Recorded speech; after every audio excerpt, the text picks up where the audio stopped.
I have had a few people over the years talk about rebates. I even had a guy rebate jump on and talked about like, hey, this is this is term of service compliant, until it wasn't, until Amazon came out and kind of like pushed against and said like, hey, these rebates, rebate key, yes, they pushed them out as like, we think this is manipulative. And so that actually forced a lot of people to like switch strategies, because there were thousands of sellers that were employing these strategies where they would basically have incentivized purchases, not incentivized reviews, just incentivized purchases.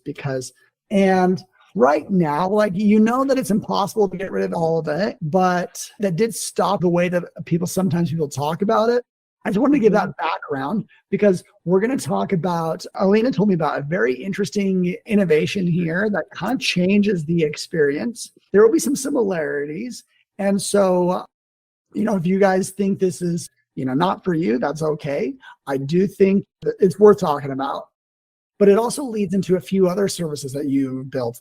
The second half, we're going to talk about two new things that you have built off of this service. So that's the background.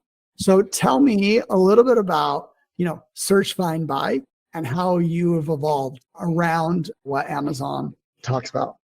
Yes. You either love it or you hate it, right? The search, find, buy. That's how people are about it. In my opinion, it has been there. It was okay, but it has always been in the gray area. I remember even it was maybe 2019 when people were asking new sellers launching their first product, is this okay? Is this TOS compliant? And I always would respond, this is according to your tolerance to risk. I personally believe that you cannot succeed on Amazon, fully succeed, without taking some risks. Some of them may be higher than your initial plan. But yes, I see it in the gray area. The way we do it right now, it has 4 major differences that we tried to correct, to reinvent, to find workarounds for them since TOS changed in 2021 November. So everybody knows that back in the days, it was search, find, buy. Simple as that. Sometimes it wasn't even that. It was just a link. People would use a link, click on it, purchase. Everything was done in 3 seconds. Major issue for the Amazon algorithm, if you ask me. So what did we do?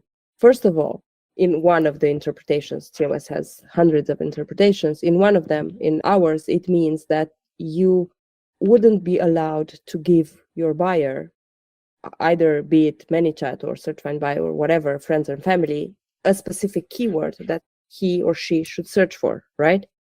So our first modification is this. We either give them a list of keywords to choose from by their own will, by their own buyer behavior. We do not know what keyword they will choose, or no keyword at all for newer products. Here's a product that we want to do some market research on. Yeah, that's pretty much it.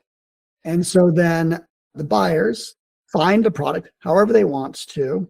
And I understand that you ask them some questions, some market research questions. Yes. That's step number 2. So this was step number 1.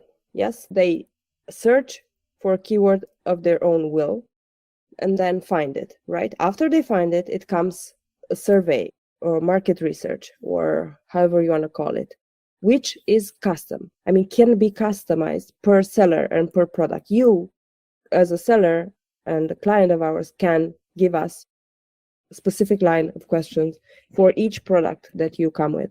Or we can set up some, let's say, more general questions that we ask about your listing, photos, some competitors that you want to see people's opinions about, stuff like that. So that would be step number 2. Step number 3, it is the purchase. So they actually end up purchasing it.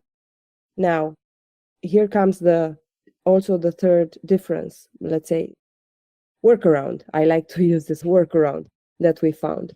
We are not paying them as a rebate, because it wasn't a rebate. You will see why it wasn't a rebate immediately. It was a market research, and we are paying them for that market research, because after the purchase and after the initial market research they did on your listing, it comes another line of feedback from them about the actual product. And these questions can be packaging, size, weight, flavor, color, ideas for new products, whatever you can think about for your product. And that's number 4. So the difference and the change that I'm just going to summarize what I think is this is just like a full on, like, market research. You're going to say you want, 30 people to give 30 different opinions on the purchase experience and the unboxing experience, and a competitive landscape of your product.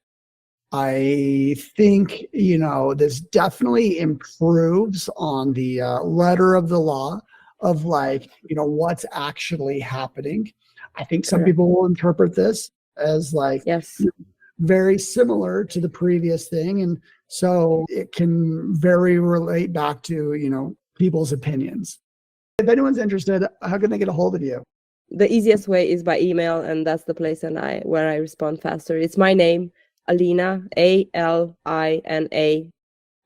@azrank.com.